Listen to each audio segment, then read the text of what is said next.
Voilà, bonjour, bonjour, bonjour. Bonjour tout le monde, bonjour à tous ceux qui vont suivre cette publication, enfin cette vidéo. Bonjour à tous ceux qui me font le plaisir et l'honneur de suivre ce que je fais sur cette page. Je souhaite par là aussi la bienvenue à tous les nouveaux membres, tous les nouveaux abonnés de cette page. La page se veut une page constructive. Ce n'est pas parce que je suis l'administrateur de la page que ça ne veut pas dire que vous ne pouvez pas intervenir sur la page. Donc, je vous invite à partager, liker et commenter.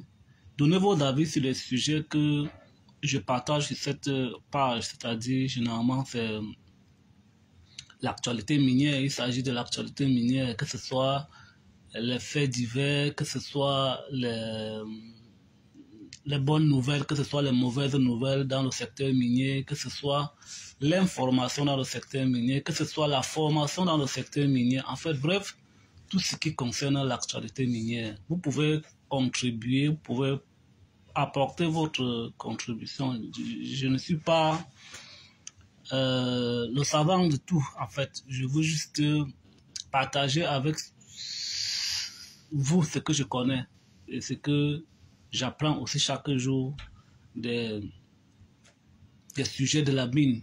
Ok? Donc, vous pouvez partager, vous pouvez liker, vous pouvez commenter ce que je publie si vous trouvez que quelque chose ne... Ou alors m'envoyer directement les sujets pour lesquels vous voulez qu'on échange. Par exemple, j'ai mon WhatsApp dans la description de cette vidéo. Alors, je vais préciser à dire que c'est une vidéo, je n'ai pas prévu faire, je n'ai pas annoncé que je devais faire un direct aujourd'hui. C'est juste que, bon, voilà. Les gens en semaine m'ont beaucoup envoyé certaines petites questions par rapport au système de clarification des ressources minières dans le monde, parce que j'ai fait la publication de concernant ce sujet dans la semaine. Donc, quelques personnes m'ont envoyé des messages me demandant c'est quoi exactement. Donc, j'ai donc voulu faire le direct aujourd'hui pour essayer d'éclaircir un peu ce que je voulais par là dire par rapport au système de clarification des ressources minières dans le monde. Alors, ce que je vais dire, c'est que si vous êtes sur cette page, sachez que c'est une page dédiée entièrement aux activités minières. Je ne suis pas... Et si vous avez des sujets que vous voulez partager, vous devez échanger dans le domaine minier, des sujets que vous voulez qu'on aborde dans le système minier, dans la mine, partagez avec moi, envoyez ça dans mon WhatsApp, on va essayer d'échanger. Mais ne m'envoyez pas des informations à caractère politique. Non, je ne suis pas dans la politique. Je suis dans l'information, la formation et l'entrepreneuriat en fait. Donc, je ne vais pas vous demander de m'envoyer les choses pour dénigrer un pays, non. Comme par exemple, hier, j'ai fait une publication rendant compte de la situation qui prévalait dans un pays, dans une mine. Les gens ont pensé que non, je suis en train de vouloir salir. Non, je n'ai pas l'intention vraiment. Donc, les informations que vous pouvez envoyer, c'est pour la construction, c'est pour former les gens, pour informer les gens, pas pour détruire, pour dénigrer un pays. Non, ce n'est pas l'objectif en fait. C'est juste l'information. Alors, je voulais dire que c'est le système de clarification des ressources minières que je voudrais aujourd'hui essayer un peu de clarifier parce qu'en semaine aussi, j'ai publié ça. Et les gens m'ont demandé c'est quoi exactement. Vous savez, aujourd'hui, ça veut dire le système que j'ai encore écrit ça dans la description de la vidéo, tous ces systèmes. Et alors, vous avez certainement, certains d'entre vous, vous êtes des ingénieurs de mines, vous êtes parfois des géologues. Parfois, ça passe souvent inaperçu dans les rapports de prospection. Vous lisez d'autres, ce qui est le plus connu, généralement, c'est le JROC et le système australien. Vous allez voir ça beaucoup dans des rapports de prospection, beaucoup de rapports de travaux miniers. Vous allez voir ça. Ça passe inaperçu. Je vous avoue aussi que par moi aussi ça passait comme ça inaperçu, mais une fois que dans mes travaux, j'ai constaté que effectivement ce n'est pas le seul système. Il y en a plusieurs systèmes. C'est-à-dire que quoi? C'est quoi le système de clarification des ressources minières?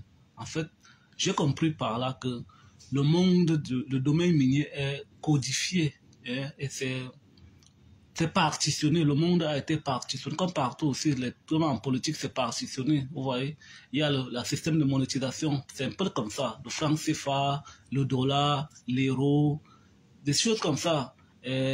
Par exemple, les pays développés, les pays non développés, c'est-à-dire les pays du sud, les pays du nord, c'est des choses comme ça. En fait, même le secteur minier est aussi partitionné, réparti de cette façon-là. Alors les systèmes de classification des ressources minières, c'est quoi par exemple? J'ai décrit encore ça j'ai encore écrit ça dans la description de la vidéo. Il y a la JORC, code australien. Il y a la SAMRC, qui est le code de l'Afrique du Sud uniquement. Il y a la PERC, qui est réservée seulement à la partie européenne.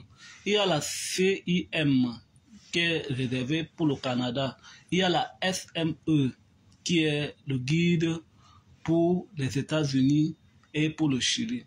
Ça veut dire quoi par exemple? Si vous prenez par exemple une société qui voudrait aller faire ses travaux les travaux d'exploration, hein, pour pouvoir déterminer les ressources dans cette partie du pays-là, vous devrez absolument vous arrimer. C'est-à-dire que le rapport de travaux doit respecter absolument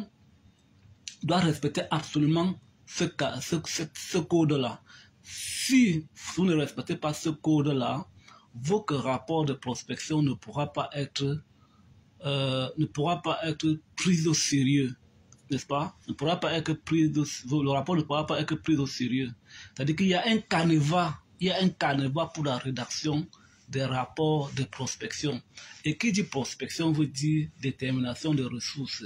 Et qui dit détermination des ressources veut dire financement. C'est-à-dire que si par exemple vous allez en Afrique du Sud faire, vous êtes une société, vous êtes un entrepreneur, vous faites vos travaux de prospection en Afrique du Sud sans respecter le code SAMREC, votre rapport, vous soumettez vos travaux, vos rapports à une banque sud-africaine, elle ne va pas vous prendre au sérieux. Ok? Est-ce que vous comprenez ce que je dis? Je prends l'exemple de l'Afrique du Sud. Vous voyez que l'Afrique du Sud seul a son code. Le reste de l'Afrique n'a pas de code. Actuellement, il n'y a pas de code dans d'autres pays. Et généralement, parce que quand on fait une prospection, c'est pour rechercher, pour classifier et pour rechercher quelque chose. Maintenant, pour que vous puissiez être capable de dire à quelqu'un que j'ai trouvé telle chose, la présence de tel minerai dans telle partie du monde, il faut que vous ayez respecté un canevas de rédaction, de rapport de vos travaux. Est-ce que vous comprenez ce que je dis? Je dis bien, si vous êtes un entrepreneur, vous vous lancez dans la prospection ou dans la recherche, vous allez dans un pays, je prends par exemple l'Afrique du Sud toujours, vous allez en Afrique du Sud, vous faites vos travaux de prospection, et vous décrivez quelque chose, vous avez même trouvé la présence des choses importantes. Ça peut être le diamant, ça peut être de l'or. Vos travaux prouvent vraiment que vous avez investi de votre argent. D'accord? La prospection prend énormément d'argent. Mais maintenant, pour qu'une banque vous prenne au sérieux, il faut que vous ayez respecté un canevas. C'est-à-dire le code de rédaction les rapports de prospection. Et qui dit code veut dire que dans la rédaction de votre rapport, il faut une personne certifiée qui va pouvoir attester, apposer sa signature pour qu'on dise que oui, vos travaux ont respecté le canevas. À partir de là, une banque peut vous écouter et à accorder du crédit. C'est ce que ça veut dire le système de classification des ressources minières. Si je peux me résumer, c'est pour vous dire que vous ne pouvez pas faire investir de votre argent, investir ou alors aller auprès d'une banque, dire que j'ai découvert la présence des substances minérales sur un territoire. La banque va vous poser que mais quels sont les éléments qui prouvent que vous avez trouvé effectivement la présence des substances minérales dans cette partie du pays dont vous êtes en train de parler. Vous allez, pour rassurer la banque que vous avez effectivement fait des travaux, il faut que vous ayez respecté le canevas, c'est-à-dire par exemple le code. Si vous êtes peut-être en Australie, il faut que le rapport de prospection ait respecté le code JORC. Ou alors comme généralement, comme le reste de l'Afrique, parce qu'en Afrique actuellement, il n'y a que l'Afrique du Sud qui a le code. Ou alors si l'entreprise vient en Afrique investir son argent pour la prospection. Généralement, la prospection prend beaucoup d'argent. Et généralement, les sociétés minières vont prendre de l'argent auprès des banques.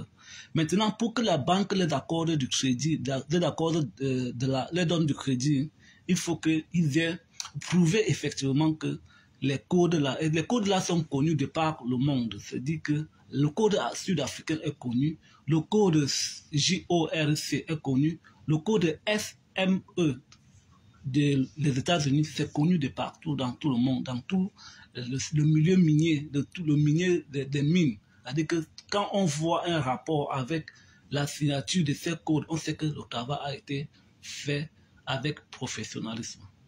C'est ce que je voulais expliquer ce matin. Aux gens qui m'ont posé la question, c'est quoi ce système de classification dont tu as parlé? Donc, si j'ai répondu à vous, si vous n'avez pas toujours compris ce que ça voulait dire, la liste n'est pas exhaustive. Il y a d'autres codes encore. Vous avez vu qu'il n'y a que 5 codes et on n'a pas couvert. Il y a la Chine, il y a l'Inde, il y a le Japon, il y a l'Allemagne. Bon, l'Allemagne est dans l'Europe. Donc, d'autres pays ont encore des codes de rédaction de leurs rapports de travaux de prospection. Donc voilà ces 5 codes que j'ai publiés ce matin. Donc si vous trouvez que ce que j'ai dit, vous n'avez pas toujours compris, vous pouvez toujours me laisser vos messages dans mon WhatsApp. Je vais essayer de répondre, de clarifier comme je suis en train de le faire actuellement. Et je vous prie simplement de partager, de commenter, de liker, afin que d'autres personnes puissent recevoir l'information. Si par exemple, je peux dire quelque chose ici, ça ne vous intéresse pas, ça peut ne pas vous intéresser, ce n'est pas utile pour vous, mais c'est en partageant que ça pourra trouver quelqu'un qui est dans le besoin et qui pourra trouver cela utile. Donc, il faut partager, il faut commenter, il faut liker pour que ça puisse trouver des personnes qui peuvent en faire bon usage. Je vais aussi ajouter quelque chose à ce que je suis en train de dire. Je dis que, par exemple, si vous êtes dans le domaine minier et que, par exemple, vous êtes proche de quelqu'un qui va acheter un concasseur, des explosifs, du matériel minier, par exemple, c'est-à-dire pour le traitement de vos différents minéraux, c'est-à-dire ça peut être que de l'or, ça peut être que du diamant, ça peut être que du cuivre, ça peut être que du coltan, ça peut être que du cobalt, ça peut être que du fer, ça peut être que du lithium, et que cette personne ne connaît pas comment faire pour se procurer ce matériel, vous pouvez toujours me laisser, vous pouvez me contacter avec mon numéro WhatsApp qui est dans la description de cette vidéo. On va essayer de les mettre en contact avec des personnes, avec des sociétés qui m'ont dit, Joseph, si tu nous ramènes quelqu'un, on pourra lui faire un rabais par ton canal parce que ce que tu fais, nous pensons que tu fais quelque chose de bien. Alors pour vous aussi qui vous m'écoutez, vous pouvez partager ça comme je disais tantôt. Donc je ne vais pas être très long ce matin. Si vous avez aussi des sujets qui concernent la mine, des sujets d'information, des sujets que vous voulez qu'on essaie de discuter, vous pouvez pas toujours envoyer ça par mon adresse email ou alors par WhatsApp comme je le fais, comme c'est dans la description des vidéos. Ne m'envoyez pas les vidéos pour dénoncer les choses politiques. Non, je ne fais pas dans la politique. Je veux juste qu'on bâtisse une communauté d'Africains forts, capables de pouvoir prendre la relève de nos ressources minières. Parce que le constat est clair et que toutes les ressources, la plupart de nos entreprises qui sont sur le territoire africain sont des entreprises étrangères et nous sommes là seulement que pour observer. Ce n'est pas la faute n'est pas à nous, le secteur minier est trop opaque. Donc il faut pouvoir rendre le secteur minier un peu plus, et c'est ma façon à moi de contribuer à ce que le secteur minier, d'enlever un peu l'opacité parce que c'est très opaque, c'est fermé et l'information est cachée. L'information est cachée. Beaucoup de personnes ne lisent pas. Alors, sur ce, passez un très bon dimanche et à bientôt. C'était Joseph.